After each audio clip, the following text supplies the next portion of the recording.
Today we will cover the vocabulary and properties for angles. So here we go. An angle is a figure that's formed by two rays with a common endpoint. So on my diagram over here, I have ray BA and ray BC. Both of them have the common endpoint. We call that the vertex. There are four different ways we can name a ray. You can name it using the 3 points on it. So we can call this angle A, B, C,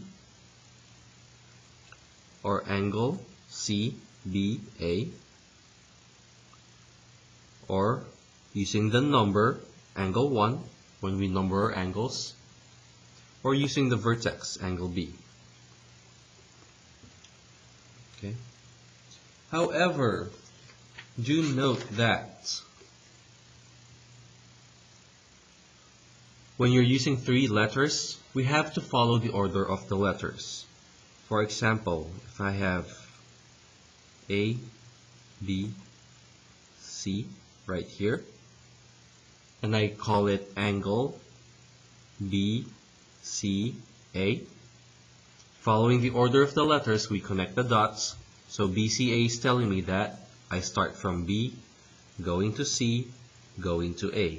It will be this angle, which is way different than the original angle. So we cannot do it this way.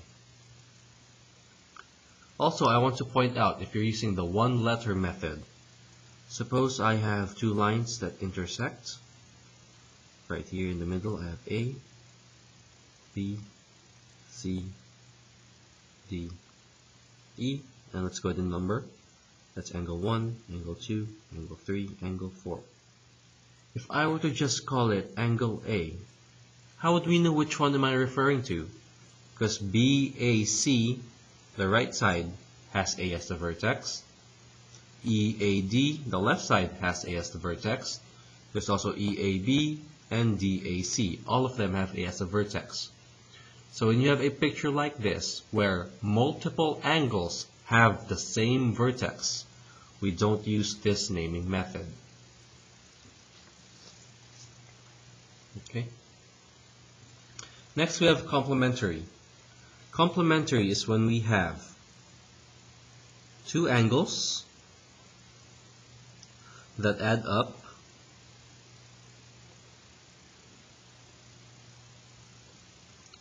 to 90 degrees.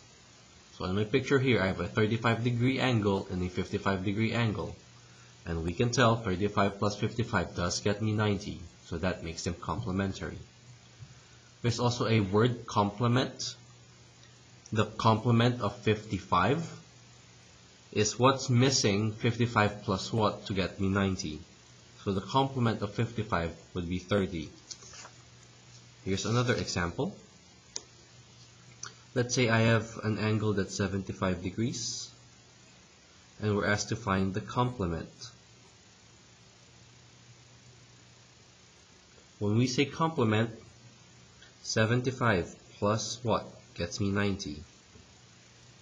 Because the angle and its complement together should equal 90 degrees. Mathematically, that's 75 plus x equals 90.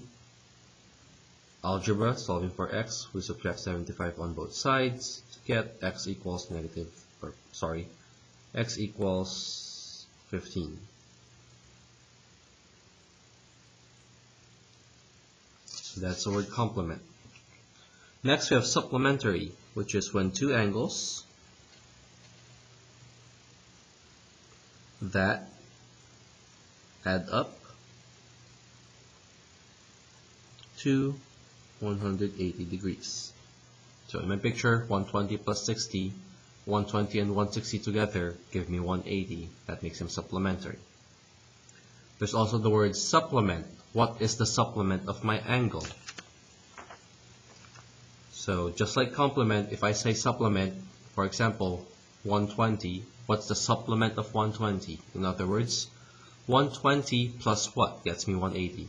So that's supplement. Next we have obtuse. It's a special angle classification. It's an angle that is between 90 degrees, and 180 degrees. So it has to be bigger than 90 and it has to be smaller than 180. That's called obtuse. Next we have a right angle. A right angle is an angle that is exactly 90 degrees. So 90-degree angle has a special symbol. I just refer to this as the box, or the angle box, or the 90-degree box. Whenever you see that box over there, it's telling you the angle is supposed to be 90 degrees. Next we have a straight angle. It's an angle that is exactly 180 degrees. In other words, it looks like a straight line. A straight line is a 180-degree angle. And last we have acute, which is an angle between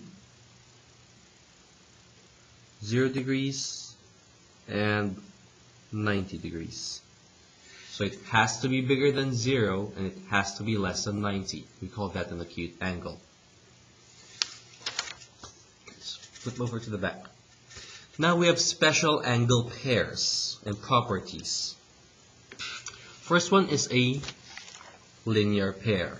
A linear pair are two angles that are adjacent and supplementary.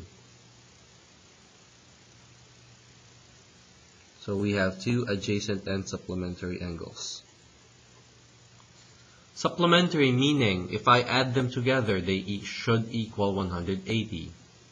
Adjacent, which is our next word down here, adjacent means side by side. Another way to tell linear pairs is when you have two angles, such as in my diagram, and they're touching, they're connected, and together they form a straight line. That's a linear pair. Adjacent. Adjacent angles are two angles that are side by side. They're right next to each other. They are touching.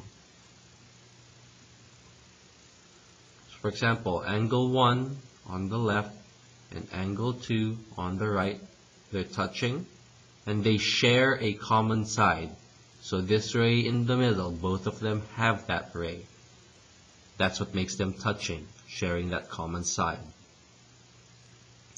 Vertical. Well, really these are vertical angles. Vertical angles are the opposite angles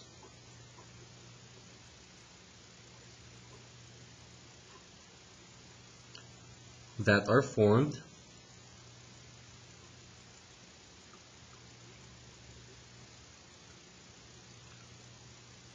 when two lines intersect.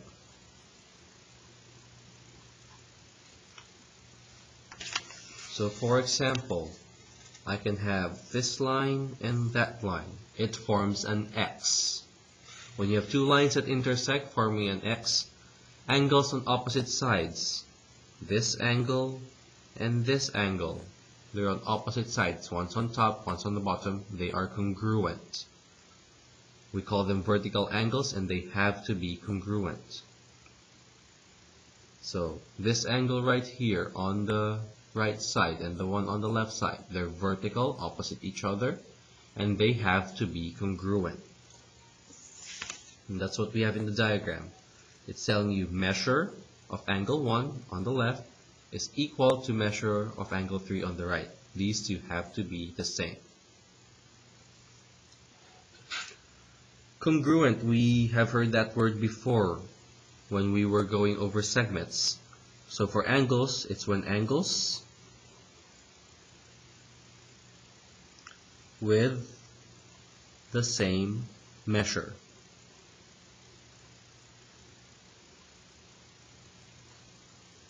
So it can be any two angles as long as they both have the same degree measure. So angle A 60 degrees, angle B 60 degrees, that makes them congruent. Or in my vertical angles, if I have that X, angle 1 up here and angle 2 down here, they are vertical. That means they are congruent. We also have symbols for congruent, which I did earlier over here. Just like with line segments,